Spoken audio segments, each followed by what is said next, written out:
If this conversation resonates with you, share it with a friend or a colleague or someone who might need to hear this reminder today. And if you or someone you love is dealing with these feelings or ideas of self-harm, there are so many great resources available out there. If you're here in the US, one of those resources is dialing 988, and you can be connected to someone who can help walk you through some of these challenging times. There's something for everything. It doesn't matter if it's alcohol, drugs, or gambling, or social media addictions. There's helplines, hotlines for all of them. And the most important is to realize that we are not the only one who's going to ever have faced this. There will be so many other people who have been suffering before, who are there to help now and to give it back. So if it's a challenge like that, go online and find a group and just pick up the phone, because no one will judge you. I'm Amy Woodall, and this is The Conscious Habit, a show from the People Forward Network. We're teaching you how to incorporate love and consciousness at work, at home, and the world at large. You just heard from Nick Jonsson, and he is the founder of Limitless Executive Solutions. Nick helps high-achieving executives break the cycle of isolation, build resilience, and create meaningful connection in business and in life. This all stems from his own personal journey, which he shares very openly with us. There is this stigma of loneliness and sometimes depression and vulnerability that happens with leaders, and specifically male leaders, of not feeling like they have that place or that support to be able to open up and be fully honest with the needs that they have. Really appreciated our conversation diving into mental health and some of the losses and challenges that he personally experienced that has him so passionate about helping other leaders not face the same challenges. Take a listen. Conscious Habit listeners, we have a topic today I don't think that we've had a chance to cover in our couple of years of doing this podcast, and yet I feel in my soul how important it is for us to go there. If you are a leader, an executive, a business owner, an entrepreneur, I recently said to a friend, I think being an entrepreneur is a spiritual awakening. But if you are in any of these positions, it's likely that you have experienced some level of loneliness, which can lead us down dark paths that we don't desire to go down. It can also lead us down lighter paths where we're able to open up and seek deep connection and understand and love ourselves on a deeper level. And our guest today, Nick Jonsson, is an expert in this area.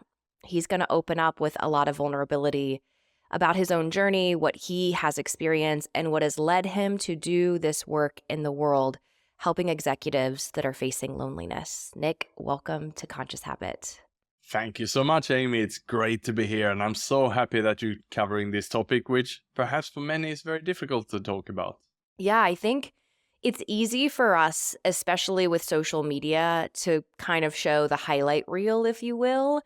I can be guilty of this. I just returned back from our annual retreat, and my social media is all of the amazing things, which it is pretty damn amazing. Okay, I'm not going to lie. It is pretty great. But there are other things behind, those pictures of like the worry and the sleeplessness and the uncertainty and the money invested and all of those things that aren't shown. And so I think that we are kind of hardwired to only show the best parts of us. And even when someone says, "How are you?" we're hardwired to say, "I'm okay," or "I'm fine," or "I'm good," even if we're full of shit. So yeah, I'm excited to talk about this with you today and would love to hear your journey to this, because this is a personal path for you that's led you to do this work in the world. So how did we get here? A seemingly light question for very deep answers. Yes. Let me give a brief intro then. So I was born in Sweden, educated in Australia, and then I spent the last sort of 20 years living and working in Southeast Asia. And I worked my way up the corporate ladder, perhaps elbowing my way to the top, and once I reached the top, basically having the managing director position in a big company that I was looking for, then I realized that it was quite lonely there. As the saying goes, it's lonely at the top. And with that, then I tumbled down, resigned from a job full of anxiety, and fell into depression, fell also into a divorce at that stage. And with that, my life was really in turmoil. So that's the short little intro to why we're here today, Amy. In those moments, Nick, where it was, I thought, I'm assuming, so please correct me, that like, I'll be so happy when I get to this place. And then we get there and we're looking around and we're like, this doesn't feel like it's all it's cracked up to be. Or maybe there are parts that are really great, but the loneliness it's killing me. What did you do in those moments? How did you manage, getting to the top and the tumbling down? What was your navigation process? Well, I think I was just so focused on success, just so focused on achieving goals, just that I didn't think much. I mean, it was just natural for me. You start as an account executive, then you're account manager, then account director, then general manager. And I just saw that path and I was just so focused on hitting it. And of course, it came with bonuses, it came with a recognition, it came with trying to please the bosses and so on. But what I didn't care to think as much about was bringing the colleagues with me. So the issue with that was that when I perhaps made some mistakes, then the colleagues and my peers didn't have my back because I wasn't open, I wasn't vulnerable. And it was a very lonely place then to come when you're at the top and when you really need a team, then they weren't there for you. So that was the realization I had. And reflecting on that, then where did this all come from? Well, I grew up in a family where we didn't really speak about failure. We didn't speak about feelings. And then if I'm reflecting on the leaders and the bosses, my role models, they were the directive style. They were the firm leaders. They showed the way, but they were not open. They were not vulnerable. So that is something that I didn't have in my life until life came crashing all around me. And I'm wondering, Nick, in your personal experience and then in the work that you've done, is this a harder conversation for men to have versus women, or do you find that people see it equally as difficult? What I found as I'm surveyed and interviewed for my book is that women tend to have a few friends, a few close friends who they are more vulnerable with than men. Men, we have friends as well, and we have a good time together. We might go and play sport together, go and watch a sport or a game or play a game of golf or do something together, have activities together and have a good time together. But that doesn't mean that we are very much opening up about the problems and the challenges we are facing. So that's what I found. So therefore, women are perhaps a little bit better prepared for this and a little bit more vulnerable, at least have someone to talk to. Mm-hmm. And I think that while we're all capable of feeling shame, because women feel shame, men feel shame, women are maybe more open to sharing, to your point, some of those feelings with those close friendships, because women often have friendships based on emotional connection and men often have friendships based on let's go golf, let's kind of like the have fun, do something with buddy. And so in your own experience in this kind of topple down, where it felt like the world was falling down around you, what were some of those emotions and feelings that you were embodying? Yeah, it was a lot of shame indeed. And I mean, it was then, trying to work so hard to cover up what it really was. And I call it a smiling depression in my book, where, the more you're suffering internally, the bigger the smile because you're scared to be exposed. And once the walls are falling down and you're sort of exposed, then it's very painful. And you have so much stigma. You're fighting so hard to not be exposed. But when it becomes obvious, like it was in my case, I lost all my healthy habits. I traded basically my gym membership for a bar stool, healthy food for pizza, and started to consume too much alcohol. So I gained an enormous amount of weight, which people, of course, noticed. And I was even more in self-doubt, even more in pain. And with that, then it was very difficult to hold it together. And that's what I've seen also in others who've gone through challenges. We can typically see it on the outside, perhaps of a good reflection on what's going on in the inside. Mm. Yeah, I think that's a fair assessment of like, it's almost becomes a domino effect. This one thing happened and it's created this pattern of disconnect and unhealthy behaviors in nearly all areas of life. What was the turning point for you How long did you stay there? And then what was the real shift for you? Yeah, so when I was going down, I also had a 13 years marriage, and I was not ready to have any conversations about what happened to my job, what happened to me. So I thought it was easier to push also my partner away. And we had a son at the time, or have a son together. And they then relocated to another country, and that made me even more isolated and even more lonely. And then with that, I started to even have more unhealthy habits and more isolated feelings. So with that, then I hit what I say my rock bottom, and the turning point was only after I sort of started to write my own will, my own testament, and really prepared myself to leave this place, because I just couldn't see any purpose. I didn't have any hope, and I saw and understood that my body was giving up on me, and because that's how sick I was. That is when finally I met someone who I decided then to share how I felt internally, and with that was my turning point. It was almost like they say, a problem shared is a problem halved. And that was exactly the feeling I had by just sharing for the first time what was going on and how I felt internally. And that person is today my wife. I remarried, and that gave me all that hope and spirit by just having someone who's listening with empathy. Well, what changed for you in that, Nick, of this sort of, I don't want to share this with anybody, it's just mine to carry around, to finding someone where you felt comfortable sharing? Was it you were just at a breaking point of, I can't hold it in anymore? Was it a level of safety that you felt? What allowed you to express those feelings? Well, I was certainly at the breaking point, and I had basically given up, and I felt that I had nothing to lose at that stage. And I'm so glad that I took that decision, that I was brave in that moment to do it, because sadly I know of friends, and I've lost friends and colleagues who didn't take that decision, who are not with us today. And that was the path I was on as well. If I didn't take that chance to speak up, and if I would have been judged at that moment, I don't know also what would have happened. The fact that she listened with empathy and immediately took me to a doctor and shared my story as well, which meant I was exposed twice within a day, that certainly saved my life. What I'm grabbing from that is like, there's a risk in being vulnerable. Anytime that you're going to share something that feels so personal and intimate and maybe even shameful in our own minds, that we have to be willing to take the risk of judgment or of backlash. And we also have to be willing to take the risk of receiving love and compassion and openness, that we don't always know what's on the other side, but we've got to take that risk.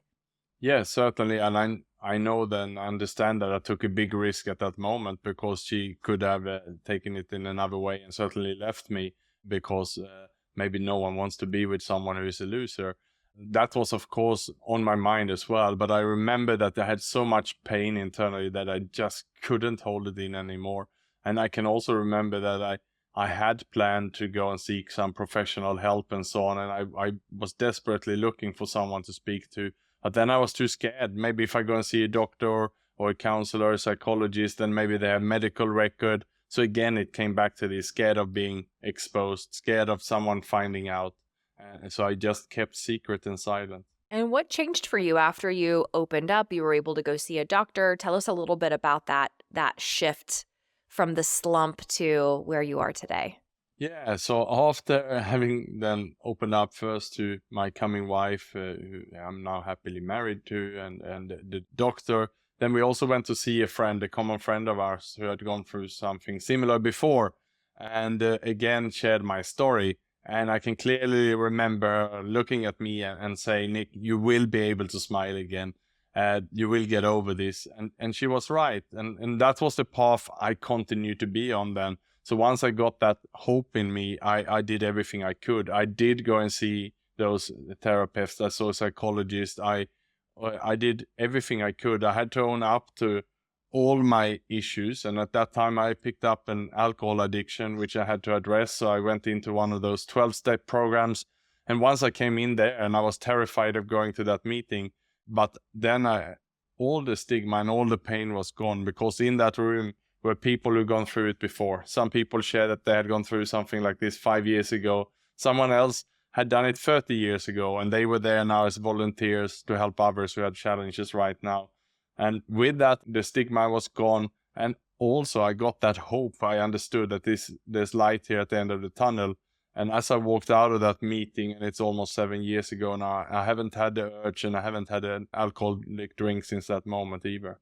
Well, I think what a great lesson to learn of like, I'm not alone in my loneliness or I'm not alone in my addiction. We often isolate because of the shame compiles and we feel like, oh my gosh, it's only me. I'm, what all the stories that we make up in our head. And when we start to seek just help or connection, we can realize that there are more people who think and feel the way that we do.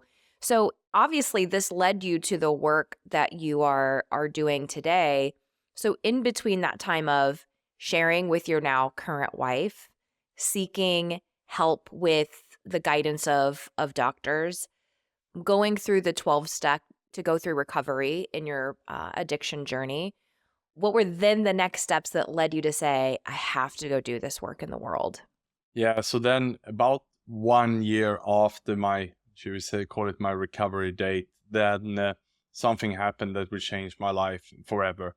And I was going to support a friend of mine who was going to speak at an event in Singapore, someone who was a HR professional, someone who I worked with towards this event. And I went there and he didn't show up. And I thought it was strange. So I went to grab my phone and look and see what happened. And I had all these messages and missed call, and he died of suicide.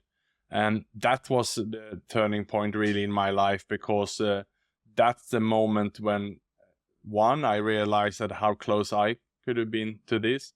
Secondly, I was so upset, so sad, so angry that I didn't know what he was going through, that I couldn't help him, that I couldn't manage to get him to open up the way I did. And with that, basically, I made a promise and a commitment to his brother on the phone that day that I would do everything I can to prevent suicides from that moment on. And with that, then I made a social media post on LinkedIn, a video that went viral. I set up a fund to raise money and awareness for suicide prevention among executives then to eradicate executive loneliness. And that was the starting point. And as I received all that support from all around the world, TV stations, radio stations, newspapers, and so on, calling me, wanting to interview me, that's when I realized I was touching something that people were not comfortable about speaking. And I had a voice, I had something to say here. What a gift to, do something beyond in a challenging way, but that really honors your friend and honors your own story too. So not long ago, we had an expert on the podcast and we talked about trauma in the workplace. And there's sort of like big T trauma and little t trauma. And I'm wondering if the same thing applies to loneliness. Is there like big loneliness and kind of those experiences that we might be having, those thoughts, feelings, and behaviors? And is there some smaller indicators of loneliness that people might be aware of? Yeah, I certainly think it can all add up, and it's about constantly having safe spaces to talk about it, because something small can turn big if we don't have it. And I'm these days speaking about the importance of being proactive with safe spaces, building up all these safe spaces, both personally and professionally, in the good times so that we are ready for the bad times. And I have done this in multiple ways now these days. And actually, my previous call just coming on here was with my men's group. We are 18 men who log on for 1 hour on Zoom once a week, where we share what's going on in our lives. Today, the theme was to look back on what was the greatest progress of this year for us and what do we want to bring with us for next year. Other times it can be about sleep, nutrition. Other times it can be about our relationships and anxiety and so on. And we basically every week then are practicing vulnerability muscles, as we say. Just keep practicing, keep sharing, and being comfortable to sharing what's going on in our mind. But as you can imagine, if it's 18 of us, maybe 15 log on every week, then there will always be something going on, because life is a roller coaster. So if we have that built up, then the small things will be addressed before they turn into big things. So you mentioned safe spaces. It sounds like you've created one within this men's group, but what are some other examples of how safe spaces can be built both inside and outside of the workplace? Yeah, so I'm a big advocate of all kind of safe spaces these days. So the men's group is only one. I also run peer networks where we have 900 members in Singapore, KL, and Jakarta. Most of them are mixed group with both women and men inside, where they discuss the work-related challenges they're facing right now and helping each other to solve that. So again, another example of addressing the issues when they are small so they don't turn into big issues that we are holding secret. So again, being proactive about it. Other ways is by coaching. I'm a coach myself, and I'm a big supporter of coaching to working one-on-one. Other ways are mentorship, for example. I have mentors myself, and I'm a mentor for 9 upcoming professional speakers now, helping them with their career. So it goes full circle, helping others and getting help, and just having, really being plugged in with people where we can be honest and open about what is happening in our lives. What do you do if you are, I mean, it's lonely at the top. I coach a lot of executives as well, and because you need a safe place to share all the hard things. And oftentimes your spouse they love you, but they don't want you to come home and now just dump all of your work stuff on them. They want to be able to work on other things in life with you. And then your peers, especially if some of your frustrations or your difficulty is some of those personal relationships, it can be challenging to create that safe space within a work environment. So I heard you say executive networks, which is great. Have a place to go share that things, get a coach. That's an opportunity. Is there a way to do this with your peers or with a workplace that really does become safe and it doesn't create fodder or, retribution for those relationships? Yeah, I think we need to be a little bit careful internally in the company. I say, look at if you work in a big company, we don't want to come in and overshare and spill out everything, what's going on in our lives. That's not what this is about. But perhaps think about, are there 2-3 people who you can build some trust with in the company? Some you can go for a coffee with, have a lunch with, and share a bit what's going on, and they are sharing what's happening with them and their family. That is probably what you can do internally. But externally also, and I say this, if you're working in a hotel as a head chef, for example, then get friends who are head chefs at other hotels, and you then have similar work experiences, similar challenges, and you can team up and meet for lunch once a month, or you can create a Zoom group where you log on 10-15 head chefs once a month for a call and just share what's going on. That are the kind of safe spaces that I'm referring to. So one-on-one and in groups. Find your people, network, relationships. I can see the value in that. So if I'm listening and I'm feeling that, I am feeling lonely. And so step 1 would be start to find your safe spaces. What else would you recommend the steps that people take in order to, create a greater sense of openness, connection, trust, and even really, building up our ability to become more resilient? What would you recommend? Yeah, there's so many kind of safe spaces. First would be get a pen and paper out and do a bit of an audit, sort of take stock, what are the issues? Like in my case, I had gained weight, I was eating unhealthy, I was consuming too much alcohol, I had stress, anxiety, I was burnt out, I had all of those things. I had to map that all out, and then I had to become honest about it and seek that help. So depending on what challenges people have, map it out and then see what help is there. The beautiful thing is that there's so many free helplines, so many free hotlines that are available, especially when it comes to all these 12-step programs. There's something for everything. It doesn't matter if it's alcohol, drugs, or gambling, or social media addictions. There's helplines, hotlines for all of them. And the most important is to realize that we are not the only one who's going to ever have faced this. There will be so many other people who have been suffering before, who are there to help now and to give it back. So if it's a challenge like that, go online and find a group and just pick up the phone, because no one will judge you. I think that's one call there. And if you don't know who to call and you don't know who to seek help, then I think at least for someone who's an executive, then coaches is a wonderful first step. That's good to kind of acknowledge the symptoms. I think for a lot of folks, like, we may be in it and not even realize it because we just learn how to cope. And so it's day by day coping in unhealthy ways, suppression. And the next thing you know, we're kind of like, wow, I'm really unhappy. I'm unhealthy. So I like that you mentioned some of the symptoms: burnout, maybe gaining weight, maybe it's leaning into addiction in some form or fashion where we're numbing.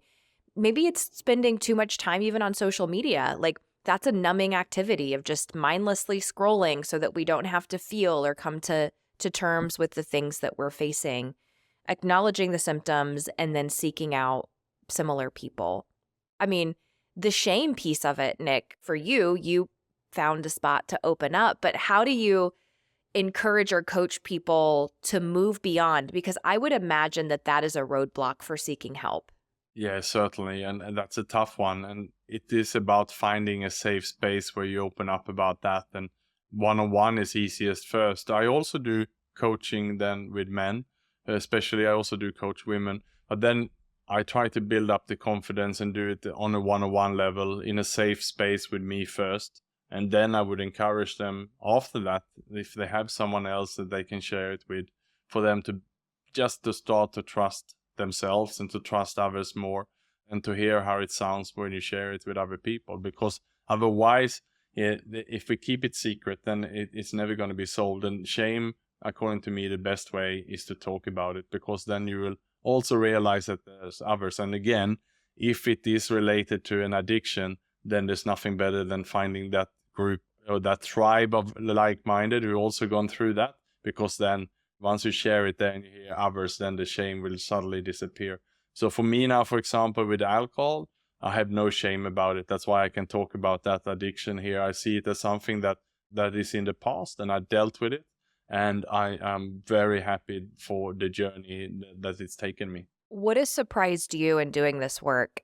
I mean, have you been like blown away by how many people feel this way? Are there some statistics that you've come across on how many people at the top, at that executive level, are really feeling and experiencing loneliness? Yeah, so when I started to write the book after my friend's suicide in 2019, and the book was ready and out in 2021, as a part of that, I interviewed and surveyed senior executives, and I found that around 30% of the senior executives were suffering from isolation and loneliness. So that's quite a high number. And then when you ask them a follow-up question, will you seek help for that or anything related to mental health, then 84% would say no to that question. So that means that you have a lot of people who are suffering, not seeking help, and then to make matters worse, they also wouldn't even talk to their HR or talk to their boss about it. I'd imagine there's stigmas, wrapped around that. And so you're traveling a ton right now, actually, kind of we were joking about you doing your stint and living in hotel after hotel as you're kind of jumping around and doing this stuff. And so as you're teaching this stuff in the world, what are the stigmas that you have to kind of help people overcome when it comes to even having the discussion of like mental health in itself? I feel like people have to wrap their minds around why that's important, why we should talk about it. So how are you chatting about this in your travels? Yeah, I'm living and breathing it, you could say. For a start, my wife is my business partner, so she's traveling with me, so most of the time at least, so we don't have the loneliness there.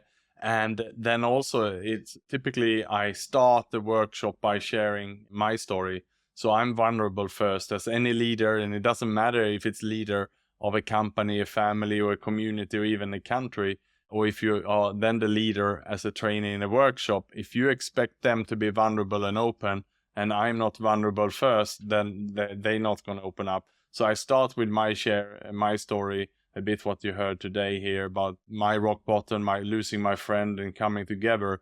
And then I also share case studies of others, especially the people that I interviewed for the book and so on.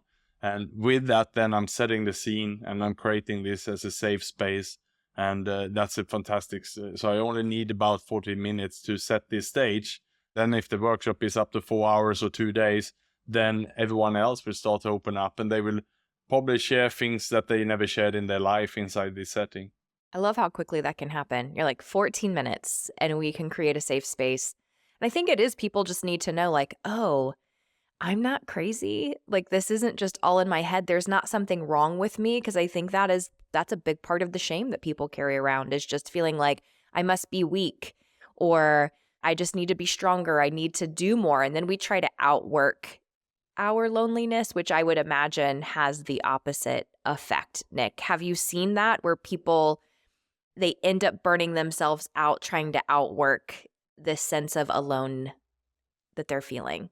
Yeah, absolutely. It's about having a holistic approach to it and really, being aware about it. And when I talk about health, I talk about social health, mental health, and physical health, basically as three pillars. And that then makes the holistic approach. And if we ignore one of them, the others won't work. And what I try to do as much as I can is to combine them as well. So when I'm talking about physical exercise, while I do a little bit by myself because I need my own time, the most of it I do as part of different clubs and associations. So every city I know, I go to, basically I know the running clubs, I have swim academies, I have cycling clubs. I have cycle at a few places and I borrow a cycle, I go out with them. Because I'm an introvert, my natural go-to would be otherwise to isolate and work and do things by myself. But now I'm so aware about these things. So it's about self-awareness that I'm proactively reaching out and making appointments, lunches, coffees, walks, and exercises together to make sure I get the social health. And when I do that, then I really get sort of the holistic health. And you can do that also when you're on the road if you're proactive about it. I like this breakdown: social health, mental health, physical health. Do you find, you mentioned you're an introvert, do you find our introverts, do they have a higher tendency to be lonely, or do you find that even extroverts can have the exact same experiences? What I do find is that because introverts are more comfortable being isolated, so the pandemic, for example, was a perfect excuse for introverts just to stay indoors and at home, even though it's not good for us. That is a challenge. While for extroverts, what I find is they would be the ones who would be the most creative. And even during the lockdowns, they were the ones we would see on the balconies or doing all kind of Zoom parties and things. Out of desperation, they really find connection anyway, while introverts would perhaps isolate. That's at least what I saw and my take on it. So I think extroverts can manage it better, but that is just my view on this. So we mentioned the social aspect, like find your safe space, create your safe space, create connection. And I like how you're like integrating those, that like your physical health, is there a way to create social connection through doing that? And I love that even though you're traveling, you could have many reasons to be like, I'm just hanging out in the hotel gym, or I'm going to, put my AirPods in or my headphones in and take a run through the city. You could easily isolate. I've done that many times on work travel, that it's like, I'm just here to do a job, isolate, show up, get the job done, get on the airplane, rinse and repeat. So I love the mix of those two. Talk to me about the mental health piece. What are some of the mental health practices that you have adopted and encourage other people to as well, to really keep that pillar strong? Yeah, so I'm quite disciplined when it comes to social media, digital devices, and so on. I gave a TEDx talk on this topic just recently about healthy sleep habits. So basically, I do prayer and meditation. I do that in the morning. I do it in the evening. The mobile phone is put away. There's no TV late at night. Rarely watch TV at all, but definitely not at night. And next to my bed table, I have paper books that I find interesting to read, not educational books. I can read them elsewhere during the day and so on. So I have set up my whole life with quite strict and disciplined routines around that. So I really get that sort of meditative and quiet space. I also have blocked my calendar for the rest of my life with 3 hours of white space time per day.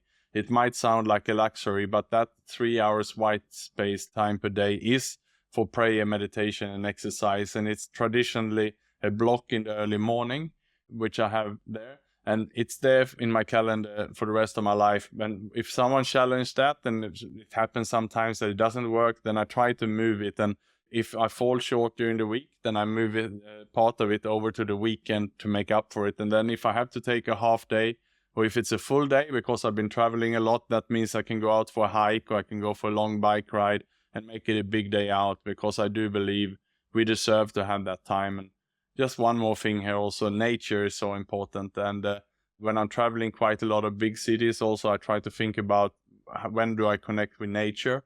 So some of the places where I live the most, one of them is in Phuket, Thailand, where I am right now. And looking out my window is all greenery. I'm basically in a rainforest. So I can go out in nature reserves and just absorb a lot of nature. I love those. We call those non-negotiables. And I've also referred to it on the podcast as the formula for feeling good. And I think it's so important for us daily to maybe ask ourselves, like, how can I love myself well today?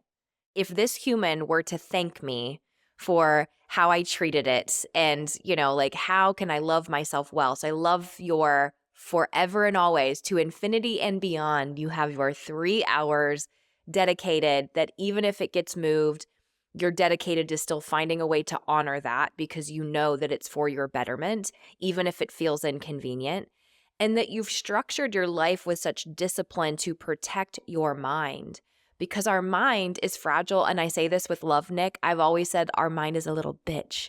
It believes anything that we tell it to, which means inputs and outputs can change dramatically how we think and feel about the world. So too much social media, too much dopamine, too much comparison, we're going to feel like crap about our lives. Too much blue light, not good sleep, we're going to feel like crap. So I love this, the pillars you've designed and how disciplined you've been in your life to live those out so that you can teach that with authenticity in the world. As we wrap up, okay, I want to leave with the final question. We're not there yet, but is there anything else that you want listeners to know when it comes to feeling or overcoming or managing loneliness? No, I think you have covered it all today, Amy, but I think a clear message is that don't be afraid to ask for help. Just think about who can be a safe person to speak to. And even coaches, counselors, therapists, and doctors, a lot of these can be booked online today. You can have a call which is anonymous, and you don't have to disclose your identity, and you don't have to worry about that. Perhaps, insurance companies and companies will find out. There are ways to do this in a safe space. So that's I think is perhaps my most important and final message as well. I love that. I don't know where I heard this phrase, but I've tried to adopt it in our household, and it was no one worries alone.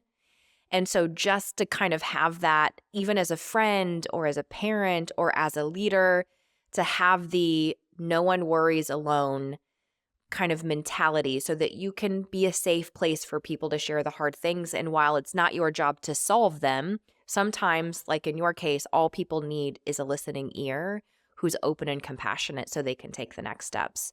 And I think doing this work is very conscious work. Consciousness doesn't mean that we're just sunshine and rainbows and we sit in a meditative pose all day and that life is grand. Being conscious means being aware of when we're not our best selves, and that's okay too. And so, Nick, to wrap up, I would love to hear what your definition of consciousness is. Yeah, so for me, it's all about really being holistic and vulnerable. That is what consciousness means to me, and that deep sort of self-awareness. Yeah. I love that. Thank you so much for spending time with us on the podcast. Thank you for sharing your story so openly and vulnerable and for doing this incredible work in the world. Thank you for having me on the show.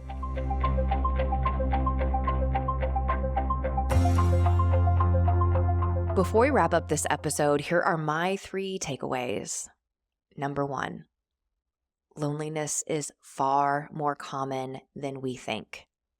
There are many leaders and entrepreneurs who feel isolated day in and day out. They do not always recognize it, and they don't always talk about it. I was just in a conversation with a leader earlier this week who said, "But I am utterly alone in all of this." And I think having to make big decisions on behalf of a lot of other people's lives can make us feel incredibly lonely. And if you find yourself in this place, it is super important that you have your own personal board of directors. Who are the people that you can go to that create a reflection, that are there for safety and support and non-judgment? Whether you find that in an executive peer group or a personal coach or just friends that you know have your back, it's important that you recognize who that safety and support system is for you. Number 2, vulnerability isn't a weakness. It is part of leadership. And when leaders share their struggles, they create a space for others to do the same. It allows us to strengthen our own relationships, to see the humanity in others, and to build a deeper space of trust. Number 3, a holistic approach to health is so essential. True well-being isn't just physical. It isn't just the things we're doing with our body. We could be incredibly active. We could be marathon runners or Spartan racers and still be struggling mentally. It's all connected. Our mental, our physical, our emotional, and our social health are all wrapped in together. So if you find yourself not feeling completely whole, instead of beating yourself up, being like, gosh, I work out, what else do I need to do? Oftentimes us high achievers just think it's something new we need to do. And sometimes it's just slowing down and assessing, how is my mental health? How am I talking to myself right now? What stories am I telling myself? How is my emotional health? Am I allowing myself to feel the challenging things that are coming through? How's my social health? Am I isolating more? Or am I reaching out to those people that I love? And am I moving my body? All of those pieces really matter. Thanks for listening to the Conscious Habit Podcast. If you dug this episode, we'd love it if you would subscribe, rate, and review this podcast. And if you're into this consciousness thing, if you like this conversation and you want to meet more like-minded people, head on over to Facebook and join the Conscious Habit community. Until next time, do the world a favor and go love yourself.